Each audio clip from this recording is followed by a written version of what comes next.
Welcome into Basketball by Association. My name is Arky. That is Joel. This is your BbA Byte, your middle of the week brunch on the hoops. Joel, how are you, buddy? Brunch is a good way to put it. It's one of my favorite meals of the day. Oh, man. Anytime you can wake up and eat, I'm in. And I'm not, maybe tell me if you're into this. I know I've run into a lot of people who are like, oh yeah, it's the greatest thing ever. And other people who are like, you're insane. What are you talking about? But is not having breakfast for dinner, I mean, I'm talking like eggs, hash browns, some bacon, pancakes, whatever. Breakfast for dinner, is that not one of like life's guilty pleasures? Because for me, that's a top thing. Like I'll have a beer with that and it'll be phenomenal. It'll be phenomenal. I've never gone booze with my breakfast, but breakfast for dinner is legitimately awesome. It is. I also enjoy just having cereal for dinner. And I know that's a sort of breakfast thing, but I find that oddly satisfying for dinner time. Like, it used to be when my wife would go, before the baby was here, when my wife would go to work and would close that night, she'd be like, all right, what are you going to make for dinner? And I'd be like, Lucky Charms. You're having the Seinfeld dinner. I'll just eat some cereal. No big deal. She'd be like, you should cook something. I'm like, why? Why would I cook my cereal, honey? That's gross. My whole thing was always like, hey, I'm saving dishes, babe. We're good.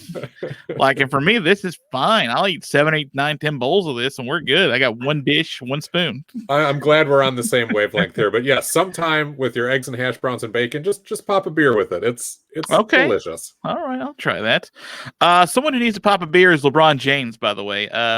LeBron James, fresh off his team not doing any more good, as in losing more, and him re-injuring himself to where he had to be taken out of a game recently again. Yeah. LeBron James came off the court the other night, in regards to the team he is playing for and is free-falling right now in the standings, said whoever came up with this play-in tournament stuff, well, they should be fired. Joel, is this another? This seems to be like another Luka Doncic moment, right? Like he's complaining because he's probably going to have to play in the tournament, right? Because and this has been publicized a bunch, so we won't get into it too much. LeBron praised the idea last year. Not only is it similar to the Luka and Mark Cuban situation, which we broke down a couple weeks ago, but on our previous show, we talked about like Steve Kerr in the heat of the moment coming out was so frustrated because nobody's rebounding and the sky is falling and AAU coaches don't know how to coach basketball teams and players are woefully underprepared and whatever. And yeah, is there a grain of truth to any of that? Sure. Is it to the level of Steve Kerr saying no? Is he missing the point of his own responsibility in fixing the problem? Yes. And here again, in LeBron's case, all right, Lakers, you've been hit by injury. Welcome back to earth with the rest of the other teams. You don't float on a cloud as much as you'd love to, but you've had to navigate injuries now the same way as the other teams have. And most importantly, Arky, as you and I have talked about, so much of this comes back to the point of every single regular season game matters. You cannot coast. You cannot take games off. You need as big of a cushion as possible. And the Lakers seemed content, and I use that word not accidentally, they seemed content at the beginning of the year to sit in second place or third place, and with some sort of knowledge that they would float on their talent cloud, on their magical Lakers talent cloud, when things got tight later on, they would get that first seed if they needed it, and they would be fine in the playoffs. But now all of a sudden that cloud is not there, and they're under some pressure, and it's getting to them. And you see, look, it's not so easy being a common, everyday, regular NBA team with the rest of the hoi polloi. Yeah, and all the injuries that they dealt with, including Schroeder getting hurt and having to sit out recently. Like they're only one game out of that play-in spot. Like it's. I don't want to say they wasted any time because they did get hit with injuries. LeBron and AD both had to sit out extensive amounts of time. Right, but they were coasting before that, right? They were dropping some stuff they maybe shouldn't have. But what they were also doing was making the long play because remember they played the longest of anybody last season. They had a very short off season, so they knew they were pretty good as currently constructed as long as they sort of stay relatively healthy. They just didn't stay relatively healthy, and now they're in a spot. They're in a battle for just getting a series in, much less like making the playoffs, because any team going into that play-in scenario, it's a dangerous case where anybody could get hot. And that defending Lakers team could go out and, I don't know, maybe catch a hot Dame Lillard or something if they end up playing that in, or a hot Steph Curry or something, and they're done. They're done in a game. Like, they may be better for 6 or 7, but maybe not 1. And that's the danger they're flirting with right now. And you're absolutely right. So the solution to this problem is just 3 words. It's so simple. Win more games. Right. Win more games, and you don't have to worry about this, Los Angeles. But let's talk about this for just a real quick second. Those 4 teams down in the playoff or play-in scenario right now, and you could add 5 because New Orleans is still hanging around. They're only 2 games back. Any of those 5 conceivable teams, Portland, Golden State, Memphis, San Antonio, and the Pelicans, I think each and every one of those in a 1-game scenario, I'm not calling them the favorite over the Lakers. I'm simply not, although a lot changes whether LeBron James is there or not too. But every single one of those teams poses a unique and somewhat scary challenge to the Los Angeles Lakers, to where you go, I don't think there's a pushover in that group where you're like, the Lakers will be fine. They'll get that 1 extra game they had to play, and they'll come back in and they'll be great. I don't see that out of that group. I don't either. It's one of those like, this team, any one of those 5 you mentioned beat the Lakers. I'm like, all right, yeah, that makes sense. Because Portland and Portland or Golden State, it's all right. Dame or Steph could have a hell of a game, and we've seen that happen before. You look at Memphis, and it's like, all right, that's a gritty young team that's going to punch. Yeah. And the Lakers might not be willing to go that round with them. And the Spurs, like, hang around. They do the right thing. They do those Spurs things. They're not untalented. Yeah. And New Orleans, it's the Zion and Brandon Ingram show. Like, and you wonder if LA, when not fully healthy, all of a sudden Zion has like the game of his life, of many games to come. It could get real dangerous. Speaking of dangerous, it's one of those teams named the Washington Wizards, who are really hot right now. Like they're like Hansel. They're so hot right now. They are playing elite level. They're winning a lot of games right now. They're winning, and they're 30-35. This is what's crazy. Like, we're like, oh, watch out for the Wizards. They're still 5 games under 500. That's how bad they were prior to this. Right, and they're still firmly in the 10 spot right now in the play-in tournament. But they're playing so well that head coach Scott Brooks mentioned one of their players, specifically named Russ Westbrook, who at some point we kind of got to realize what he's doing. But regardless, we'll get to that in a second. Who said that he thought going into the season that Russ Westbrook may retire as one of the top 3 point guards of all time. But now he thinks he'll leave as one of the top 2 point guards of all time. Did not mention who his number 1 would be. I think we can make some educated guesses that it's probably someone like Magic that he's talking about. Unless you want to classify LeBron as a point guard, which someone will do, It's gonna be tough. I'll listen to an argument for a minute about it. But Russ Westbrook and the Wizards team's been great, and Russ Westbrook's putting phenomenal rebounding numbers up. He's triple-double in every minute of every day, like he's doing in the first half. Like, it's just wild what he's done.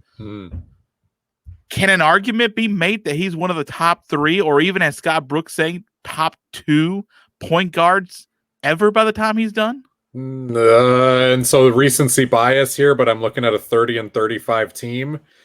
I'm going to say right now, no. I'm going to say that's Scott Brooks being hyperbolically, effusive with his praise for Russ, who, by the way, remember, he coached Russell Westbrook in Oklahoma City. So it's not just like, hey, I'm coming up with this out of a hat because I'm blown away by what he's doing now. So I do respect that other layer of context there, but it is a coach's job to act as their star's hype man when appropriate, and that's what Scotty Brooks is doing right now.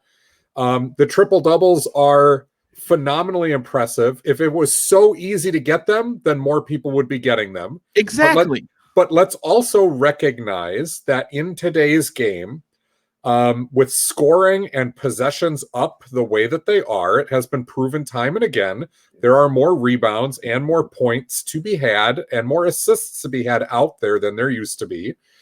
Triple doubles are up overall compared to what they used to be.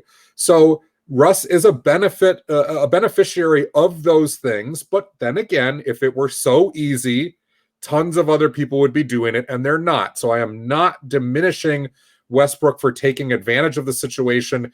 And, I will go to bat with him as one of the hardest playing players of all time. Like, there's no doubt about that. Where I rank him in the pantheon of point guards, like, not only am I not ready to put him above, let's say, John Stockton, who oftentimes gets that number 2 spot, and he's all over the record books a lot more than people think. I'm not sure if I'm willing to put Russell Westbrook above Chris Paul in the pantheon of point guards, and they've been traded for each other before. Like, I'm not ready to do that yet. And a lot of that comes into the efficiency side of things and the team leadership side of things. And well, let's also talk about, like, so he can score no more points this season, get no more rebounds, no more assists. And he's going to average a triple-double for the 4th time in his career. Yeah. The 4th time. And it's this guy right now. All the other guys in the world have had a chance to do it so far. It's only happened one other time. And it's a guy we haven't mentioned yet, Oscar Robertson, who is on that list, that very short list of SPGs of all time.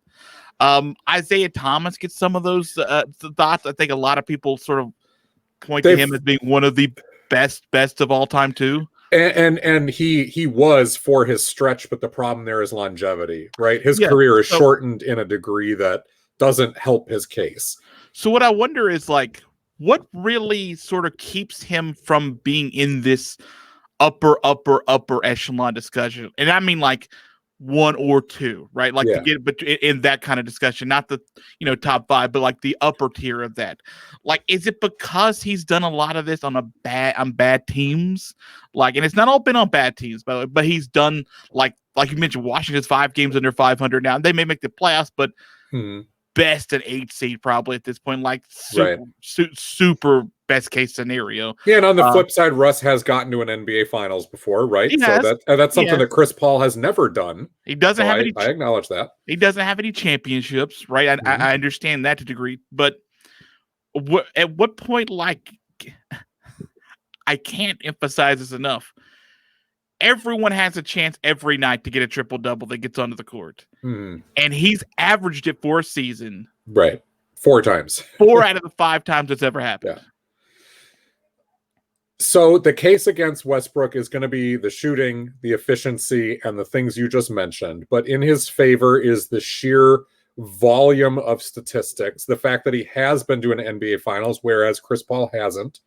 And I think longevity is going to start playing in his favor because he's not a young pup anymore.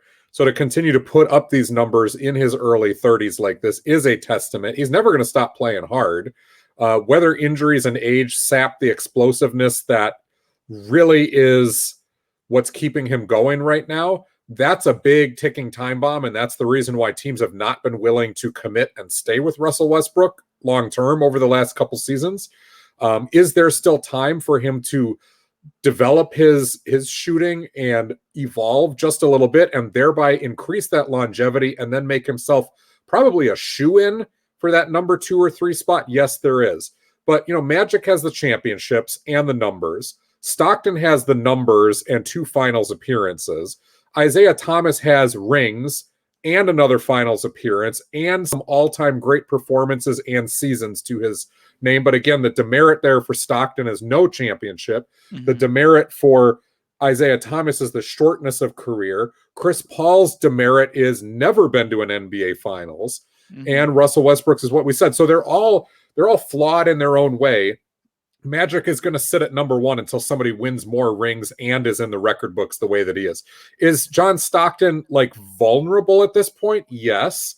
But I wonder if he's more vulnerable to Chris Paul than he is to Westbrook. I look at Westbrook maybe in that 4 or 5 spot. Because again, we haven't even talked about Oscar Robertson, who doesn't get his due, but part of that is going to be, again, era and that sort of thing, where guys from the 60s and 70s, just they've got a tough road against those who have played in the last 30 years. Yeah, I mean, if you play 60 years ago, it's really tough to get like it, and like unless your grandfather's talking about him, like how much play, like it's gonna be so weird when like we see Russell Westbrook footage in 50 years. Right. Like I don't know if that's going to look super old, or now that they're both in color, or what extra color we're going to invent by the time we get 50 years from now. You probably can go back and like be, you know, sitting in the game in virtual reality 3D, and we'll be like, oh, that was only in 2D.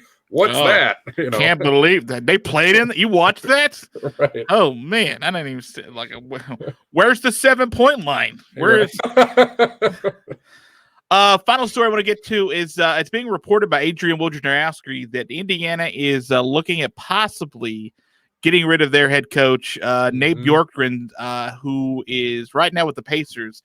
Let me look at the standings right now. I think they're in 9th right now. Yeah, it's not good. Yeah, so they're 30 and 34, if I got that right. Yeah, 30 and 34 and 9th in the East right now. He's reporting that they are underwhelmed with the performance he's done this season with the Pacers. And if only they had had a coach at some point who had been to 4 straight playoffs and who had any kind of chance to coach a current team if he got onto it really well. I'm speaking of Nate McMillan. So the thoughts of Indiana sort of possibly getting rid of and going a new direction, and the thought of the sort of revisionist history of Nate McMillan, because that is also a guy who, yes, he went 4 straight years, but he got swept like 3 out of the first 4 of those 4 years in the first round. So you sort of revisionist history is very clear sometimes. Yeah, so I mean, McMillan got fired because of those playoff outages, and now Bjorkgren, they take a step back, and there's been some injuries, but there were injuries most of those years under McMillan too. And Bjorkgren, they're like a fringe playoff team at best, and they might get swept in a 1-game series. And on top of that, so you've got the declining performance, but then you've got the stories of the players are kind of icy to him and back and forth, and that other people in the organization don't really like him. And it may not even be that he's a bad coach, but that he's a bad personality fit there. And maybe the guys are a little mad that it's McMillan who was out. They weren't necessarily happy when that happened. You know, one name to watch who the rumors are starting to float that unless they play out of their minds, he's going to get fired just because he's been there so long, is Terry Stotts from Portland. He's done a great job with the Blazers for a long time. That's the type of name that I could see winding up in Indiana to get another shot, because he's been to the playoffs a bunch of times as well and has had to navigate some pretty difficult seasons with injuries and what have you. But yeah, on an organizational level, if you're not getting along with the players, that's one thing. And if you're not getting along with management or other people within the organization, that's another thing. If you're not getting along with all of them, it's time to part ways. And Bjorkgren comes from the Raptors, where he was highly touted on that assistant to Nick Nurse. But that doesn't mean anything when you get your own job if you're not connecting with people, especially in this day and age. There's a lot of really good other coaches out there. You know, somebody like Sam Cassell. Will somebody please give him his own team finally, and let's see if he can do it? You know, Vanterpool, who's been on the Timberwolves assistant squad and was out in Portland before that, is another guy where give him his own team and give him a chance.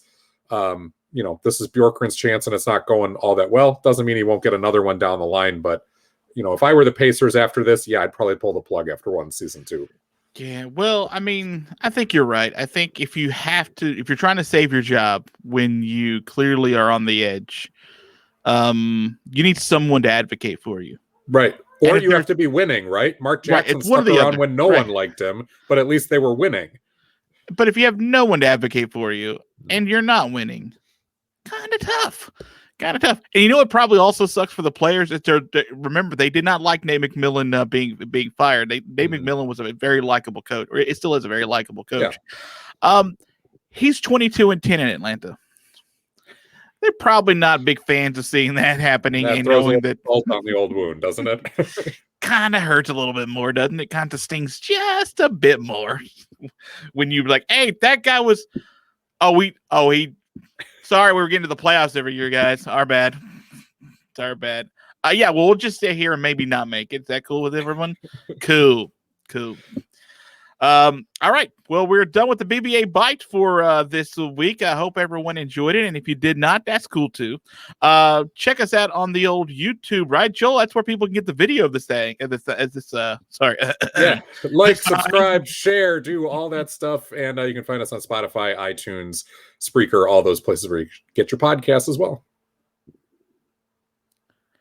Russell Westbrook could get not one more statistic and still average a triple-double. That's stupid. It's stupid. It's all I'm saying. I salute it. All right.